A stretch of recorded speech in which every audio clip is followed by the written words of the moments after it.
Hello, I trust you are well. I am Peter Kirby, staff writer at Activist Post and author of the book Chemtrails Exposed, a New Manhattan Project. Those of us with eyes to see and a mind to understand have been seeing the chemtrails in the skies above us for many years now. Although we have seen more than enough, the deepest of understandings are only now coming into focus. When we started unraveling this thing, we knew that we were being sprayed. The obvious particulate emissions from the aircraft, coupled with early rainwater test sample results, showed us that much. There were people calling themselves geoengineers who proposed such activities. But the real who, what, when, where, why, and how of this story largely remained a mystery. Over the course of many years, researchers and activists, including your author, have tenaciously clawed away at this story, and their efforts have produced a much clearer picture. Although there are many important agendas at play, the main thrust of geoengineering is weather modification. Weather modification is the ancient motive that has compelled the development and production of today's geoengineering programs throughout the decades. More sophisticated motives, such as mind control, beam weaponry, genetic modification, and those related to the smart grid evolved later. This video covers significant developments in the history of what the author refers to as the New Manhattan Project. For a full explanation of this project, as well as an explanation of why the author has drawn a parallel to the original Manhattan Project, one should read the new edition of the author's book. The greatly revised and expanded second edition of Chemtrails Exposed, a New Manhattan Project, is available now exclusively at Amazon.com. There is a link to the webpage where one may purchase the book in the description below. For now, let us begin. The earliest origins of the New Manhattan Project are found in the late 1800s with the great inventor Nikola Tesla. Tesla's work in atmospheric electricity and weather modification pioneered the areas of study most central to today's New Manhattan Project. As Tesla was tinkering and hypothesizing, some of the most powerful men in the Western world were forming an organization that would go on to propel the New Manhattan Project throughout the decades. In 1888, something called the Society of the Elect was formed by Cecil Rhodes. Rhodes was mainly funded by the Rothschild family, and he made his fortune exploiting Africa's natural resources. The Society of the Elect's main purpose was to chart a course of events that would culminate in what its members called a new world order. Upon Rhodes's death in 1902, the Society of the Elect changed its name to the Round Table. Evidence indicates that this Round Table, offshoots of this group, and Round Table members making up a cabal of Western financial powers, have been responsible for propelling the New Manhattan Project throughout the decades. Also, in the late 1800s, Other scientific work conducted by Sweden's most famous scientist, Svante Arrhenius, was being conducted.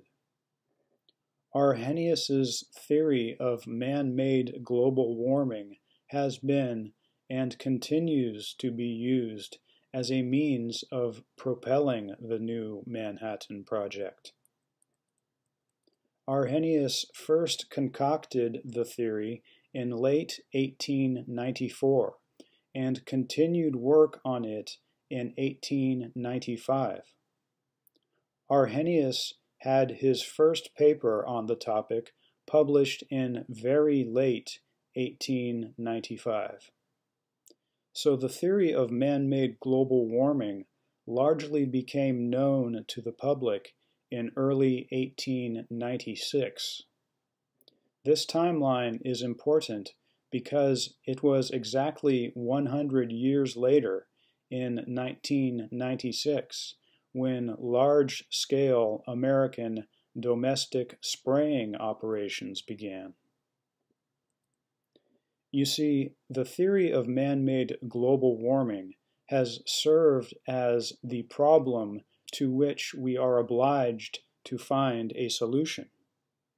The solution that has been continually put forward is that of weather modification, or as today's geoengineers call it, climate modification. Arrhenius was deeply involved in the atmospheric sciences, and one of his closest associates, Wilhelm Bjerknes, is the father of atmospheric modeling. In 1912, something called the Research Corporation was founded. This is significant because it appears that the Research Corporation, known today as the Research Corporation for Science Advancement, has been producing lots of basic scientific studies which have been used in support of the new Manhattan Project. In the mid-1930s, the Research Corporation and the Smithsonian went on to sponsor pioneering research into the field of coal fly ash utilization.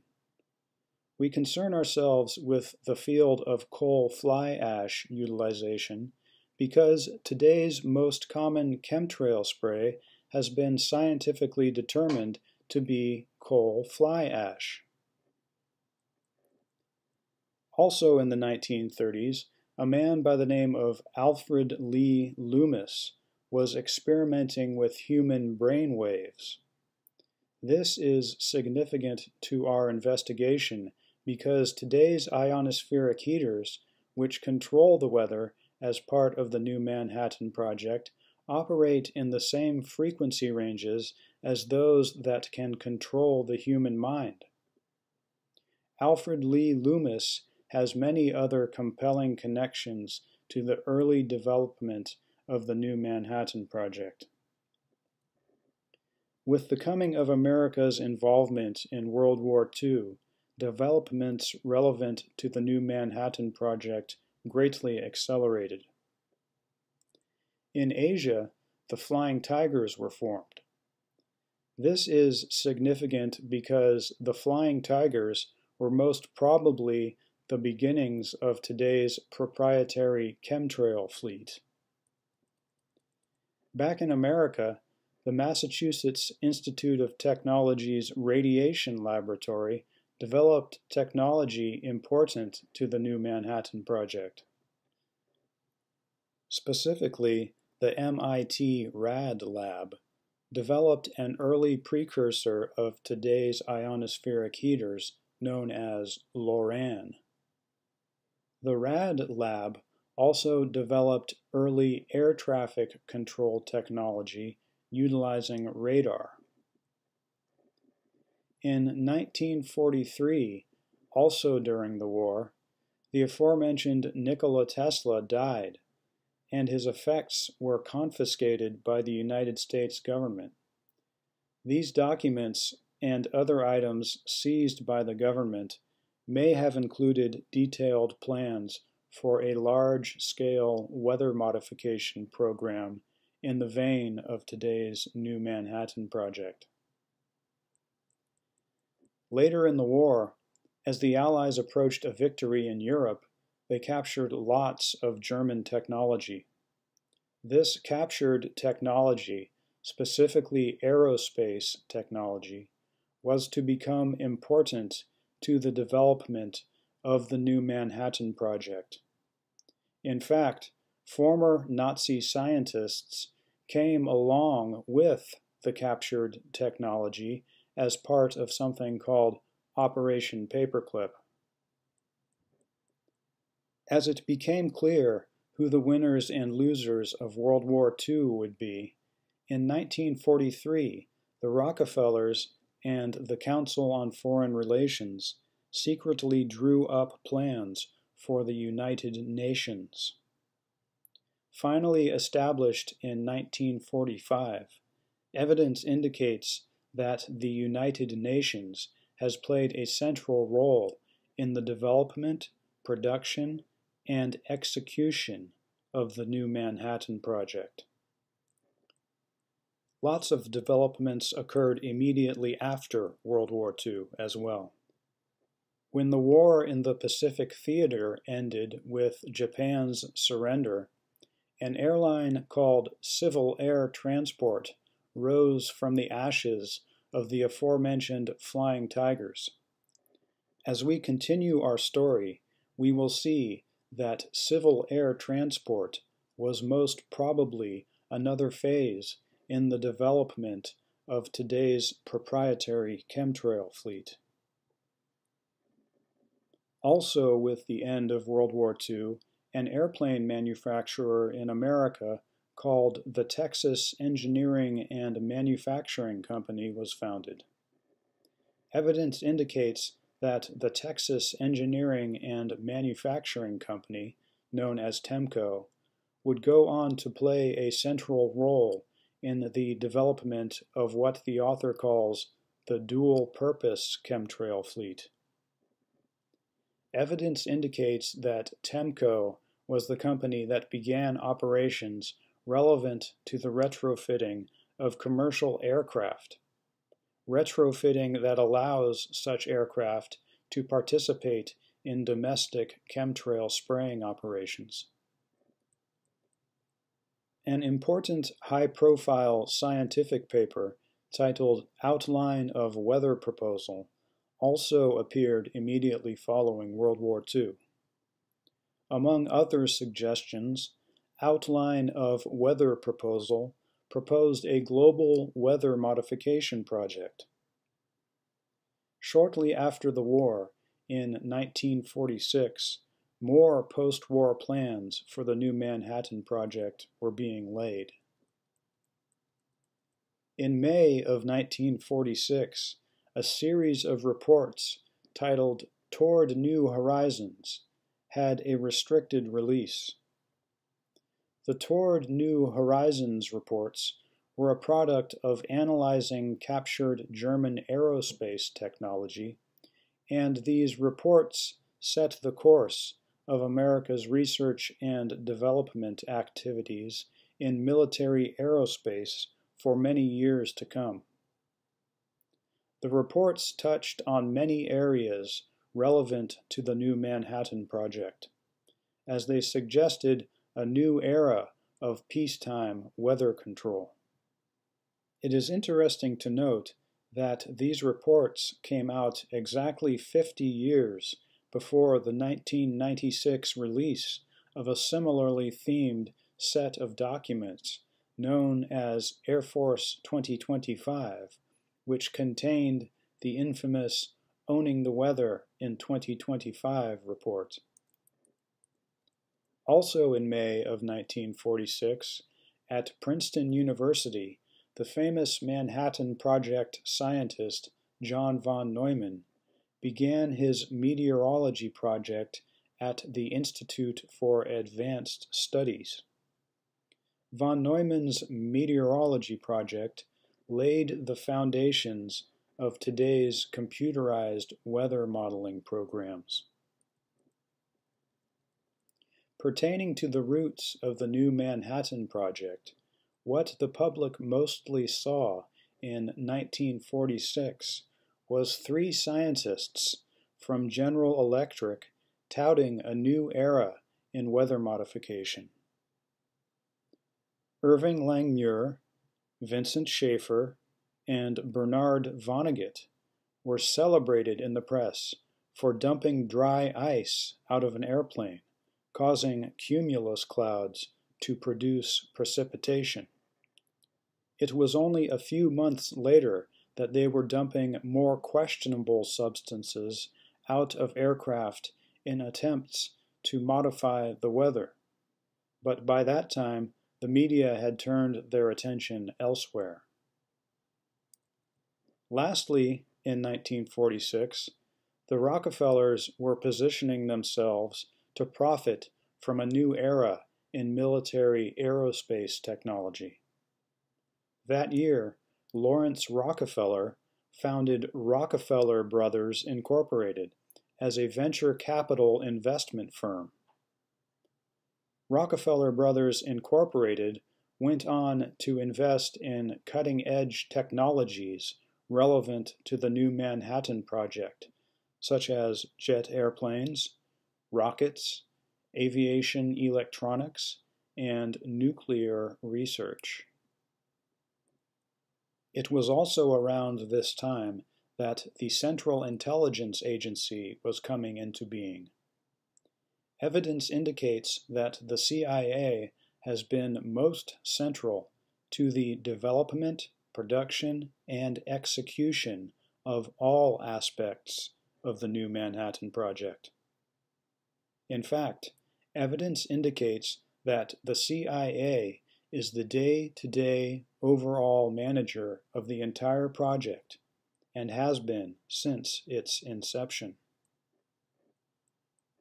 In 1947, a group of former Nazi scientists brought to America as part of the aforementioned Operation Paperclip launched their first rocket at the White Sands Proving Ground in New Mexico. This group of rocket scientists was headed by the famous Wernher von Braun, and their work is relevant to the new Manhattan Project in that the rockets that they developed were used in atmospheric sounding experiments designed to better understand our atmosphere. In 1950, this von Braun rocket group was moved to Huntsville, Alabama, where, 5 years after that, they all became American citizens. In 1950, something called Project Charles began. Project Charles was the beginning of something called the SAGE system, which involved the mass remote control of aircraft by a central computer. This type of air traffic control system is central to today's new Manhattan Project. Project Charles and the SAGE system eventually gave rise to the 1958 creation of the MITRE Corporation, which is most probably the day-to-day manager of all the scientific aspects of today's new Manhattan Project. It was also in the year of 1950 that the CIA officially became involved in the operations of the aforementioned civil air transport. The agency brought in their man, George A. Duell, who quickly created something called Air America to handle clandestine activities, while giving civil air transport the commercial aviation work. Duell created many other airlines, which were collectively known as Air America. All these airlines were organized under Duell's creation, known as the Pacific Corporation. In 1951, the National Science Foundation was created. This is significant because the National Science Foundation, over the years, has provided lots of funding for scientific activities relevant to the atmospheric sciences and weather modification.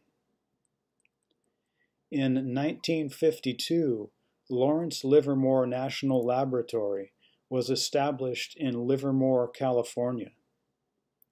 This is important to our discussion because Lawrence Livermore Laboratory has historically been at the forefront of computerized atmospheric modeling. It is also very interesting to understand that years earlier, the Rockefellers and their Standard Oil Company provided the funding for the initial development of the lab. Beginning in 1955, a former General Electric scientist named Bernard Vonnegut began conducting space charge experiments. Vonnegut was one of the GE scientists who, as previously mentioned in 1946, made a big public splash during the rollout of a new era in weather modification. Vonnegut conducted these space charge experiments with his longtime colleague, Charles Moore. Space charge experiments involved the charging, or ionization, of atmospheric particles. The charged atmospheric particles were then measured downwind. Vonnegut and Moore's early space charge experiments involved the ionization of ambient atmospheric particles, while later experiments involved the generation and disbursement of man-made atmospheric particles. Their experiments in this area culminated in the late 1960s with experiments in New Mexico involving a large charged particle generator known as Stirling's cloud machine. In 1955, a seminal paper by John von Neumann titled "Can We Survive Technology?" appeared in the pages of Fortune magazine. This paper is significant because it contained the first significant mention of the solar radiation management geoengineering thesis, and because it kicked off the modern era of the theory of man-made global warming. The paper gave an excuse for the creation of vast bureaucracies, as well as hundreds of millions of dollars in spending, all directed towards saving the Earth from the scourge of man-made climate change. The paper created an excuse for spending hundreds of millions of dollars on the New Manhattan Project. In 1957, the military-industrial academic complex was given further reason to expand when the Russians successfully launched the first satellite to orbit the globe. The Department of Defense sounded an alarm of U.S. technological inferiority, and the American taxpayer was compelled to increase military spending. Sputnik helped make more money available for the New Manhattan Project. In 1958, one of the most cited weather modification reports ever was published. The title of this report was the final report of the Advisory Committee on Weather Control.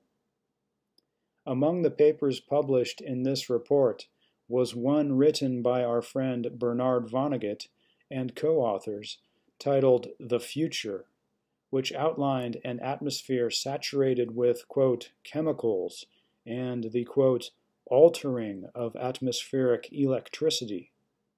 Does that sound familiar?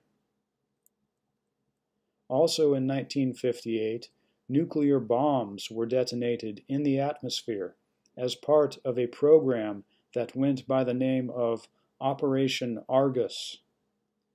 These atmospheric nuclear explosions were performed in order to map the Earth's magnetic field. These operations were pertinent to the New Manhattan Project because they were designed to give us a better understanding of our atmosphere. Thanks to Sputnik, 1958 was a big year. 1958 was also the beginning of operations at Clam Lake, straddling the state lines of Wisconsin and Michigan. The extensive facilities at Clam Lake were used to conduct experiments in the ELF and VLF frequency ranges, which probably involved early electromagnetic weather modification experiments. As mentioned a little earlier, 1958 also saw the creation of the MITRE Corporation. Not only that, but the Advanced Research Projects Agency was also founded in 1958. The Advanced Research Projects Agency, later known as the Defense Advanced Research Projects Agency, has apparently been executively organizing the scientific aspects of the New Manhattan Project, just above the MITRE Corporation.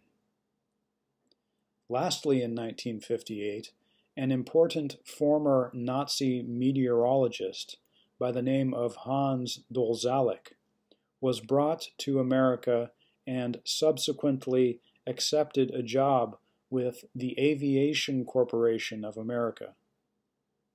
Dolzalek is of particular interest to our investigation because he is an expert in atmospheric electricity, an area of direct relevance to the New Manhattan Project. Dolzalek's fellow former Nazis in the von Braun rocket group, who had entered America earlier as part of Operation Paperclip, in 1960 were transferred to the newly created National Aeronautics and Space Administration. There, they were instrumental in building and firing the massive rockets designed to send the first man to the moon. In related activities, 1959 saw the first meteorological instrument launched into space aboard the Vanguard 2 satellite. The first dedicated meteorological satellite, known as the TIROS-1, was launched in 1960. Also in 1960, the University of Chicago first applied the use of radar to weather modification activities. In 1960 as well, the Jason Study Group began meeting. There is lots of evidence that the extremely capable scientists of the Jason Group have contributed greatly to the development and production of the New Manhattan Project. In other developments, it was also in 1960 that the aforementioned TEMCO merged with an electronics company called Ling Alltech to form Ling TEMCO. A year later, Ling TEMCO absorbed the Chance Vought Corporation to form Ling TEMCO Vought. Subsequently, a company called LTV Electro Systems was spun off. This LTV Electro Systems contracted for the United States Air Force in the repair, overhaul, and modification of aircraft. LTV Electro Systems also went on, under a different name, to build the first version of HARP. In 1961, the CIA was operating over-the-horizon radar facilities in Pakistan. They operated updated over-the-horizon radar facilities later in Taiwan. This is significant because over-the-horizon radar is the precursor to today's ionospheric heaters, which modify the weather as part of the New Manhattan Project. Also in 1961, an important paper by Bernard Vonnegut was published, titled Research in Electrical Phenomena Associated with Aerosols. This paper was about how charged atmospheric particles can be used as a transmission medium to deliver electromagnetic energy to people's brains.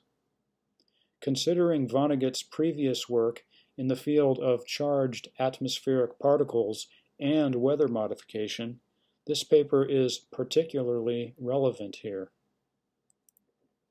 It was also in 1961 that President Kennedy spoke in favor of global weather control before the United Nations. In 1962, an important paper by Yale Mintz et al., titled A New Rational Approach to Weather Control Research, outlined methods of, quote, altering individual weather systems through the introduction of artificial energy sources directly into the atmosphere, unquote. The document goes on to describe how these injections of man-made electromagnetic energy can be simulated in computer models in order to predict the results. This type of activity is what today's geoengineers do in order to predict the outcomes of their weather modification activities. It was in 1963 that a Navy Vice Admiral by the name of William Francis Raborn began to merit our attention. In that year, Vice Admiral Raborn's paper titled New Horizons of Naval Research was published. Raborn's paper spoke to new, powerful, and comprehensive weather control efforts involving the use of electromagnetic energy. It was the most explicit description of the New Manhattan Project to date. In that same year of 1963, the CIA's Directorate of Science and Technology was created. The CIA's Directorate of Science and Technology went on to pioneer over-the-horizon radar technology as well as remote sensing satellites, two areas with meaningful implications for the New Manhattan Project. It was only fitting, then, that Vice Admiral Raborn became the head of the CIA 2 years later, in 1965. During Raborn's brief reign as head of the CIA, an important report titled Restoring the Quality of Our Environment came out of the LBJ White House. Restoring the quality of our environment is significant because it was the first executive branch document to state that man-made climate change was a problem. The authors of the document also advocated for the solution to the problem. The authors of Restoring the Quality of Our Environment advocated for solar radiation management geoengineering. 5 years later, Raborn took a seat on the LTV Electrosystems Board of Directors. Meanwhile, at Pennsylvania State University, in 1966, the earliest known ionospheric heater had been created. Also in 1966, efforts towards the large-scale monetization of the effects of weather modification activities had begun. In that year, a paper by James Hibbs titled Evaluation of Weather and Climate by Socio-Economic Sensitivity Indices was published. This paper outlined a method of assigning a set of values to different economic activities and conducting weather control operations based on those values.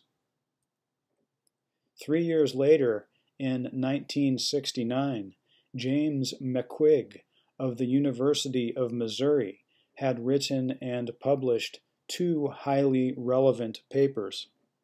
The first one, published in April, was titled "A Simulation Model for Studying Possible Modification of Surface Temperature," and it told us that temperature modification could be accomplished by the generation of contrail cirrus from jet aircraft.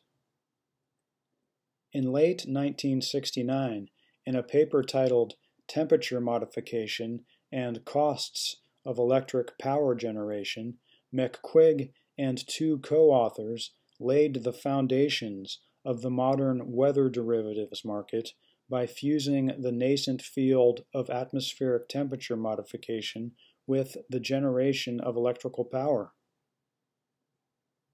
McQuigg went on later to invent the degree day method of determining the value of temperature-based weather derivatives contracts. You see, the weather derivatives market, which continues to this day, was founded by Enron in the mid-1990s, right around the time that large-scale domestic spraying operations began. Although the weather derivatives market allows for wagering on a broad range of geophysical phenomena, temperature-based weather derivatives are by far the most popular. Temperature-based weather derivatives have direct relevance to the energy sector because people use or don't use different types of energy depending on atmospheric temperature. In 1968, a highly relevant paper by a highly relevant scientist was published. The paper was titled "How to Wreck the Environment," and its author was Dr. Gordon J.F. MacDonald. How to Wreck the Environment was relevant to the New Manhattan Project in that it was a masterpiece of geophysical warfare as it spoke to remote mind control and extreme weather. The paper's author, Gordon J.F. MacDonald, had copious connections to the New Manhattan Project, including extensive business relations with the MITRE Corporation as well as the CIA. In 1972, LTV Electrosystems was bought and taken private. The company subsequently changed its name to E-Systems, and this is the name they were going under at the time that they completed the first version of HARP many years later. Also in the early 1970s, the Rockefellers were cranking up the modern environmental movement. They planned, promoted, and funded the first Earth Day in 1970. 2 years earlier, at David Rockefeller's estate in Bellagio, Italy, the Club of Rome had been created as a think tank for this brand of so-called environmentalism. Less than 3 months after the first Earth Day, under the guidance of Henry Kissinger, the Environmental Protection Agency was created. It was this Rockefeller environmental movement that soon began stressing the importance of the theory of man-made global climate change, the excuse for the New Manhattan Project. The Rockefellers went on to use their United Nations as the vehicle for modern environmentalism. In 1972, they funded the UN Conference on the Human Environment in Stockholm, Sweden. A trustee of the Rockefeller Foundation by the name of Maurice Strong led the conference. The United Nations Environment Program was designated as the agency that was to manage all the world's resources. This agency was subsequently created, and Maurice Strong became the chairman.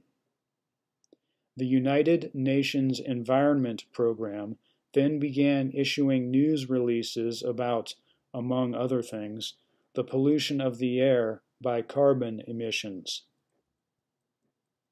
Also in 1972, in association with the Massachusetts Institute of Technology, the Club of Rome issued a report titled The Limits to Growth. The Limits to Growth characterizes man's emissions of atmospheric carbon dioxide as problematic because they say that such emissions could cause Earth's climate to change. During all of this, the Bush family was apparently paying attention and thinking ahead. In 1972, a company owned by members of the Bush family called Dresser Industries acquired another company called Lodge-Cottrell. Lodge-Cottrell was the leader in the field of electrostatic precipitators, which remove coal fly ash from the smokestacks of coal-fired electrical power plants. As we already know, coal fly ash is the most common chemtrail spray. It was also in the early 1970s that ionospheric heater operations were picking up at a place called Poker Flat in Alaska. Among early ionospheric heaters at Poker Flat was the aforementioned first known ionospheric heater developed at Pennsylvania State, as well as another developed at Stanford University. In 1974, the CIA released their report, A Study of Climatological Research as it Pertains to Intelligence Problems. The report went on and on about all the horrible things that can happen to our planet and our species when the Earth's average temperature fluctuates. All of this, of course, was due to man's atmospheric carbon emissions. Again, they were making a case for the New Manhattan Project in that a global weather control program could save us from all this. Back to the real world for a moment. Also in 1974, the aforementioned Air America was disbanded, and the next year, Evergreen Aviation bought one of the airlines formerly under the Pacific Corporation, known as Intermountain. This Intermountain acquisition included extensive world-class airplane repair facilities in Arizona, where Evergreen may very well have participated in the generation of the chemtrail-spraying aircraft of the New Manhattan Project. Another deal resulting from the disbandment of Air America was E-Systems' acquisition of another company under the Pacific Corporation known as Air Asia. Air Asia came complete with other world-class aviation repair facilities in Taiwan, which also may have participated in the production of the chemtrail aircraft of the New Manhattan Project. In 1977, a paper by Cesar Marchetti titled On Geoengineering and the CO2 Problem was published in the first edition of a publication called Climatic Change. This was the first use of the term geoengineering. Also in 1977, a Rhodes Scholar and member of the Council on Foreign Relations by the name of Harland Cleveland testified before the United States House of Representatives about a new method of weather modification involving electromagnetic energy. A longtime proponent of the theory of man-made climate change as well as global weather modification, Cleveland was connected to the highest levels of world power and appears to have been instrumental in the production and development of the New Manhattan Project. In 1978, the most significant of overt international programs in the atmospheric sciences was conducted. It was called the first Garp Global Experiment and involved a slew of top-level scientific organizations from many countries. By 1978, the CIA had developed a psychotronic weapon capable of being bounced off of the ionosphere to affect large, densely populated areas thousands of miles away. This was known as Operation Peak. Evidence indicates that today's proprietary chemtrail fleet went into the production phase beginning in about 1980. By this time, it appears that the bulk of the basic science needed to produce the New Manhattan Project had already been done. It was also around this time that aerospace industry participants experienced a sudden dearth of available facilities, equipment, and manpower. Lastly, it was in the early 1980s that black budgets went through the roof. In 1980, the most significant ionospheric heater short of the HARP antenna began to be constructed in Alaska. Known as the high-pass ionospheric heater, it was located at Two Rivers near Fairbanks. Construction was completed in 1986.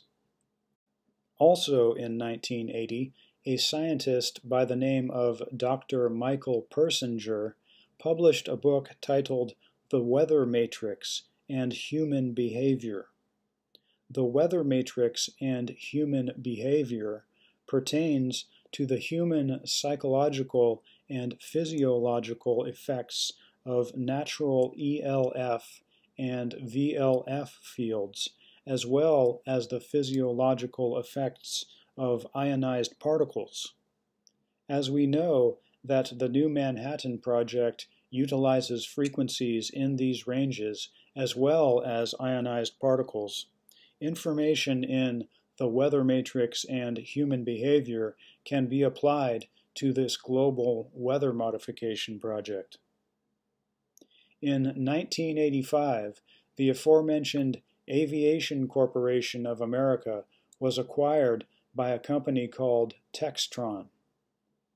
The Aviation Corporation of America was the company where the former Nazi meteorologist Hans Dolzalik, along with at least one other famous former Nazi, went after coming to America. With this acquisition, Textron nearly doubled in size.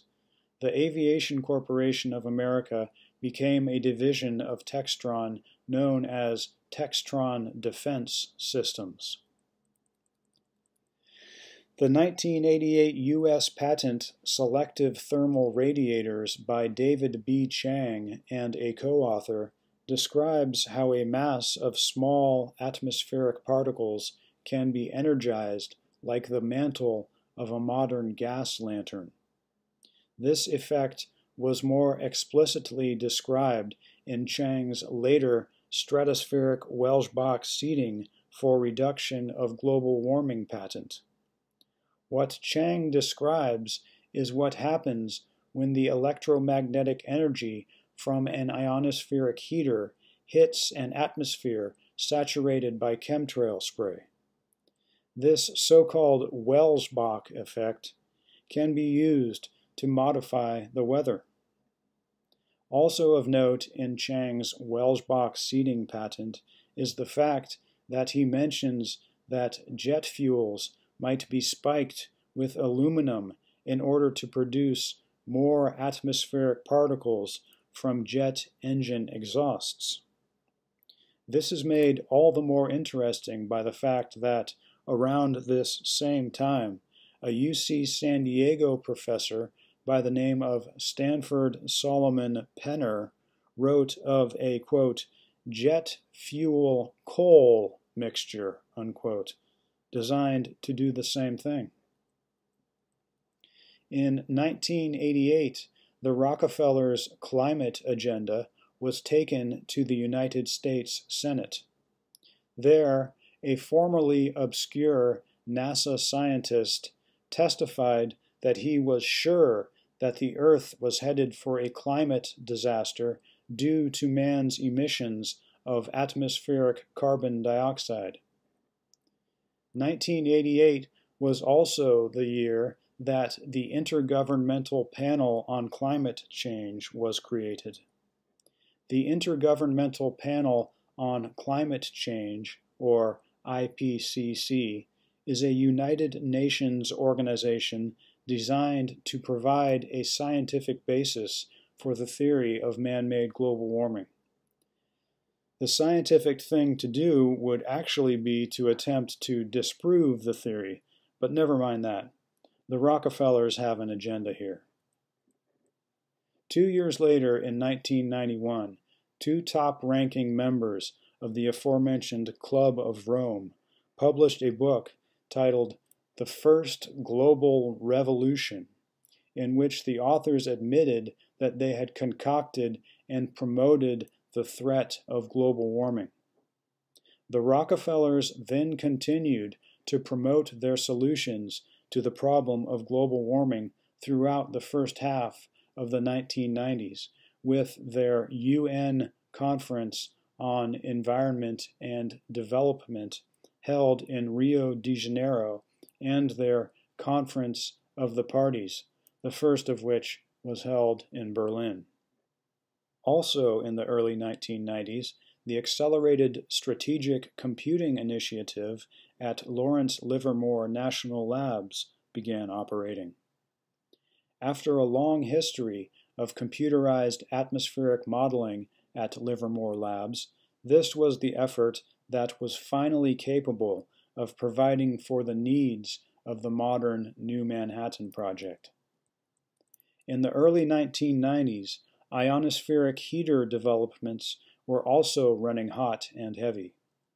First, a couple of patents emerged detailing how aircraft can be remotely powered in flight by ground-based ionospheric heaters.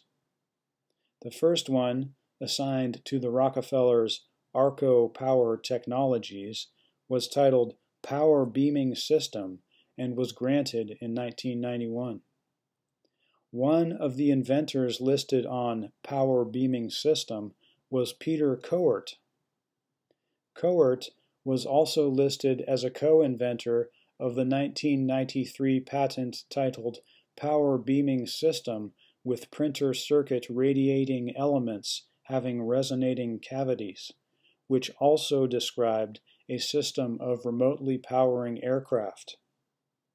These patents, along with other information, provide evidence for the notion that the proprietary aircraft of the New Manhattan Project are remotely powered. In 1993, construction began on what was at the time the world's most powerful and versatile ionospheric heater, the High-Frequency Active Auroral Research Program antenna in Alaska. The aforementioned E-Systems completed the HARP antenna in 1995. Once they were done, E-Systems modified their name to Raytheon E-Systems. In 1992, insurance catastrophe futures contracts began trading on the Chicago Board of Trade.